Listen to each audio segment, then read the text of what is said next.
யா ரசூலல்லாஹ் என்றும் நபி அவர்களுக்கு நோய் நிவாரணம் அளிக்க முடியும் என்றும் நபி நினைத்தால் ஒருவரை வளமளிக்க வேண்டும் என்றும் அல்லாஹ்வின் சிபத்தை மௌலிதில் புகழுகிறார்களே, இது சரியா? மௌலிதுல சில அடிகள் வருது.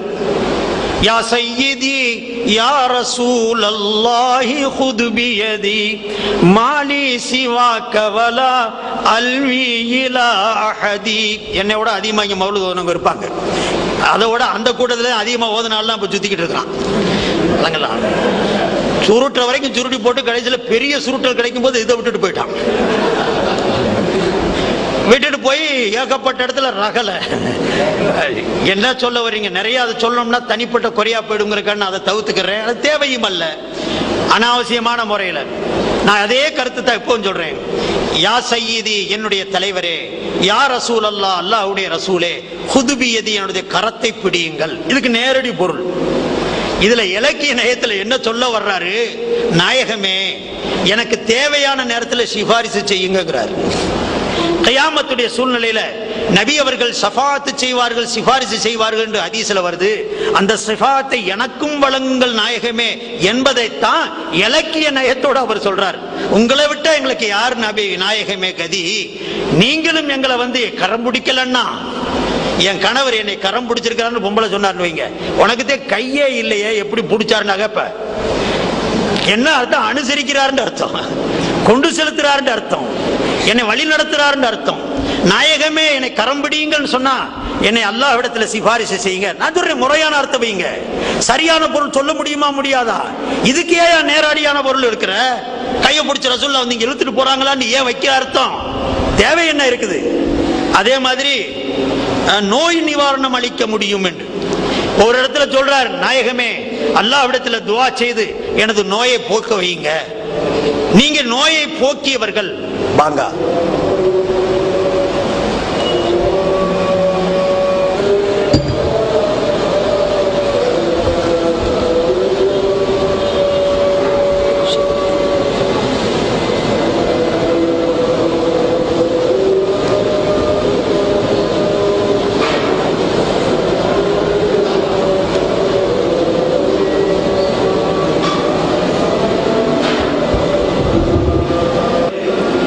நபி அவங்க சுகம் அளிச்சாங்க, நிவாரணம் அளிச்சாங்க, அவங்க மூலமா சுகம் கிடைச்சிச்சு அப்படின்னு சொல்றதும் இது அல்லாஹ்வுடைய சிபத்தை மௌலிதுல சேர்க்கறது மாதிரி ஆச்சே. இது கேட்டிருக்கார் சோழர்களே. இதுவும் அதே கண்ணோட்டம் தான், தப்பான கண்ணோட்டத்தில் சொன்னதுதான். உண்மையில இருக்குது, மௌலிதுல இருக்குது. அது என்ன கவி? ஹஜ்ரத் வமரீதன் அன்தாயிதுஹு கத் அத்தஹுல்லாஹு பில் ஃபரஜி. இதான் நினைக்கிறேன். எனக்கு மௌலிது ஓதக்கூடியது ரொம்ப காலத்துக்கு முன்னால ஓதுனது. அதேமா இதைத்தான் அவர் நினைச்சு சொல்றாருன்னு நினைக்கிறேன். நாயகமே ஸல்லல்லாஹு அலைஹி வஸல்லம், தாங்கள் எந்த நோயாளியை சந்தித்தீர்களோ, நோய் விசாரித்தீர்களோ, அவர்களுக்கு அல்லாஹு சுகம் அளித்தான். ஒரு அழகான அடிங்க. அதைத்தான் இவ்வளவு கொச்சப்படுத்திருக்கிறார். நாயகம் சுகம் அளிக்க முடியுமா? அவருக்கே தலைவலி வந்துச்சு, எழுதுறான். நபிக்கே தலைவலி வந்துச்சான், அவங்களுக்கும் நோய் வந்துச்சான். இவனுக்கு எங்கேயாவது சுகம் கிடைக்குமா? டாக்டர்கிட்ட போகும்போது, நேற்று நீயே ஆஸ்பத்திரியில் இருந்தே, ஓன்ட்ட நான் கையை காட்டுவேன்னு சொன்னான். இவனுக்கு யாராவது டாக்டர் இலாஜ் வைத்தியம் பண்ணுவானா? அவங்களுக்கு வந்தது இக்தியாரி, விரும்பி எடுத்துக்கிட்டது. நபி அதை பொறுத்துக்கிட்டாங்க. நபினால பிறருக்கு சுகம் கிடைத்ததா கிடைக்கலையா? நோய் விசாரிக்க செல்லும் பொழுது நபி பெருமானார் ஸல்லல்லாஹு அலைஹி வஸல்லம் துஆ செய்வார்கள். லா பாஸ தஹூருன் இன்ஷா அல்லாஹ், கவலைப்படாதீங்க, இன்ஷா அல்லாஹ், அல்லாஹ் இந்த நோயை சுத்தப்படுத்திடுவான், உங்களுக்கு சுகத்தை கொடுத்துருவான். நபியுடைய துஆவுக்கு பவர் இல்லையா? அப்ப அந்த துஆவுக்கு வேல்வேஷன் இல்லையா? மதிப்பு இல்லையா? மரியாதை இல்லையா? எந்த அர்த்தத்தில் எப்படி சொல்றீங்க நீங்க?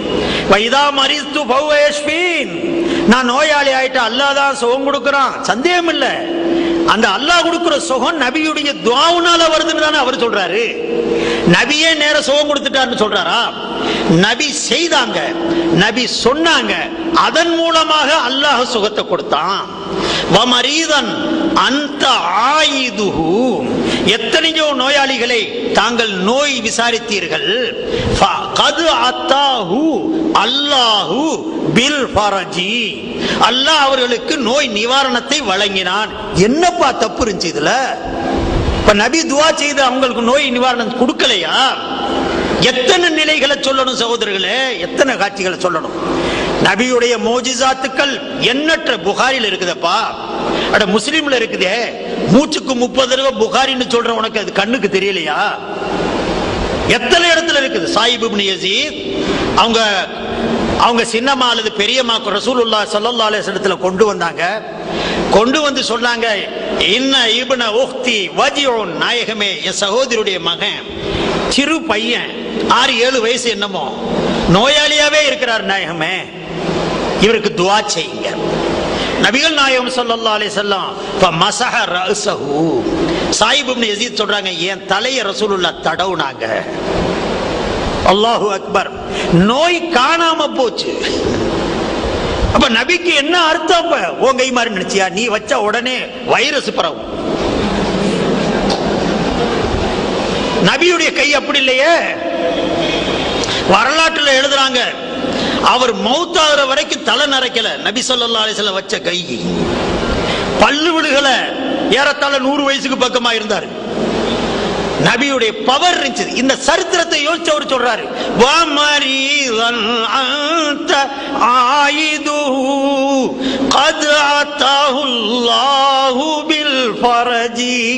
எத்தனை சரித்திரம் சொல்லலாம், எவ்வளவு நிலைகள். ஹஜ்ரத் அலிக்கு கண் வலி வந்த போது ஓதி பார்க்கலையா சகோதரர்களே? நூற்றுக்கணக்கான வரலாறு சிஹாசித்தாவுடைய கிதாபுகள்ல இருக்குது. மௌலூதுக்காரர் சொல்லிட்டாருங்கிறதுக்காக வேண்டி அவர் மேல குற்றச்சாட்டு சொல்லி அந்த ஹதீசுகளை எல்லாம் மறந்துட்டாங்க. ஹதீசுகள் இடம்பெற்றதெல்லாம் போச்சு, எல்லாமே போயிடுச்சு. எப்படி ஆச்சது சகோதரர்களே? அதனால நபியை கொண்டு அல்லாஹ்வுடைய தன்மையில வச்சுட்டாங்க. அல்லாஹ் நேரடியாக ஷிஃபா கொடுக்கிறவன், யாருடைய கைப்படணுங்கிறது இல்ல. ஆனா இங்க நபியுடைய கைப்பட்டதுனால, நபியுடைய துஆ கிடைத்ததுனால அந்த நோயாளிகள் குணம் பெற்றாருங்கக்கூடிய உண்மையான சத்தியமான சரியான கருத்தை தான் அந்த மௌலூதுல சொல்லப்பட்டிருக்கே தவிர உங்க கண்ணோட்டப்படி தவறான கருத்துக்கு போறதுக்கு அங்க வேலையே இல்லை. ஒரு மூமின் செய்யக்கூடிய அர்த்தமா அது ஆகாது சகோதரர்களே. இதே மாதிரி இந்த மாதிரி பல கேள்விகள் வந்திருக்கு. அவுலியாக்களை புகழலாமா, அவங்கள உருசு என்ற முறையில் அவர்களை பாடலாமா? எல்லாத்துக்குமே இதே கருத்து தான்.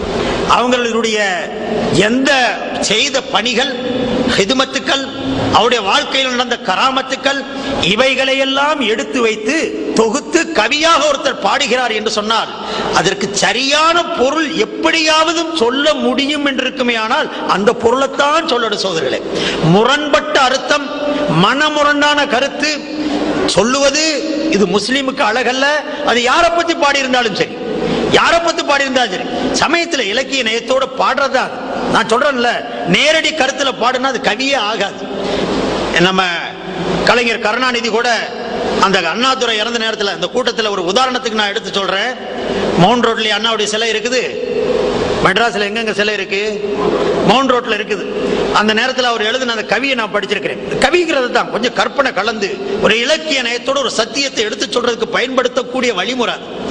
அவர் அண்ணாதுரை கையை விரலை காட்டி அப்படி நிப்பாட்டி இருக்கிறாங்க. எதனால விரலை காட்டினாதோ அல்லாஹ் குளிச்சோம். நம்ம அதை இங்க சொல்ல வரல.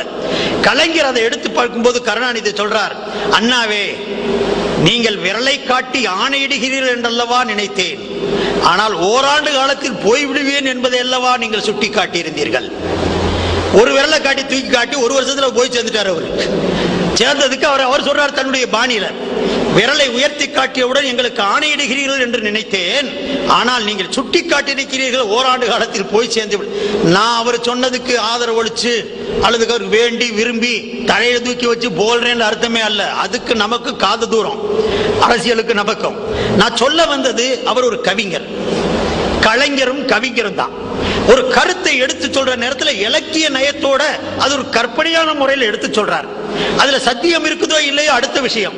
நபிகள் நாயகம் ஸல்லல்லாஹு அலைஹி வஸல்லத்தை புகழ்ந்து சொல்லும் பொழுது சில இலக்கிய நயத்தோடு ஒரு கருத்தை சொல்றாங்கன்னு சொன்னா, அல்லாஹ்வாக ஆக்காமல், அல்லாஹ்வுடைய தன்மைக்கு கொண்டு போகாமல் எந்த அளவிற்கு புகழ்ந்தாலும் கூட அந்த புகழ் கம்மிதான்.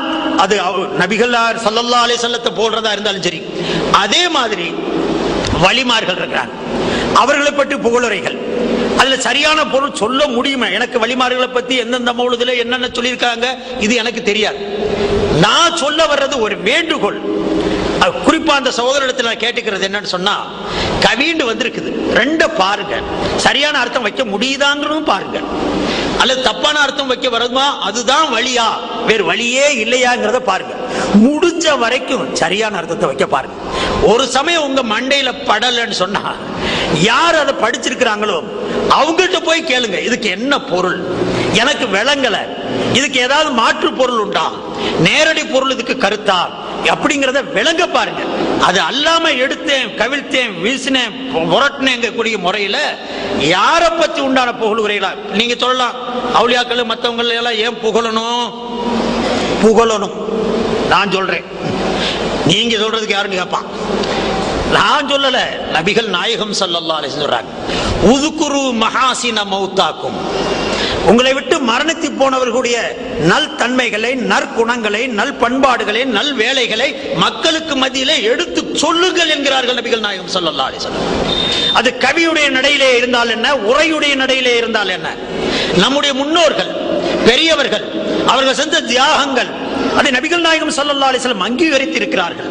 திருமண கூட்டம் இருந்தது, சின்னஞ்சிறு சிறுமிகள் எல்லாம் ஒன்று கூடி உட்கார்ந்து இருந்தார்கள். நபிகள் நாயகம் ஸல்லல்லாஹு அலைஹி வஸல்லம் அவர்களுக்கு மத்தியிலே அமர்ந்து அந்த பெண் பிள்ளைகள் எல்லாம் உரத்த குரலோடு தன்னுடைய முன்னோர்களை, பத்ருடைய களத்திலே மாண்டு போனவர்களை, ஷஹீதானவர்களையும் மற்ற தன்னுடைய முன்னோர்களை நினைத்து கவியாக அந்த குழந்தைகள் பாடினார்கள். தான் முன்னோர் செய்த தியாகங்களை, அவர்கள் ஆற்றிய அர்ப்பணிப்புகளை, அவர்கள் செய்திருக்கக்கூடிய நற்செயல்களை, நற்காரியங்களை நினைவு கூர்ந்து அந்த பெண் பிள்ளைகள் படிக்கும் பொழுது ஊடையர் வார்த்தை சொன்னார்கள், எங்களுக்கு அருகிலே ஒரு நபி நாளைக்கு நடக்க போறதை கூட முழுமையாக அறிந்த நபி இருக்கிறார் என்று உச்சகட்டத்திற்கு கொண்டு போகும்போது நபி அவர்கள் பிரேக் போட்டார்கள். இந்த அடியை பாடாதே, நாளை நடப்பதை தெரியக்கூடிய ஆற்றல் அல்லாஹ்விற்கு இருக்கிறது, இதை விட்டுவிட்டு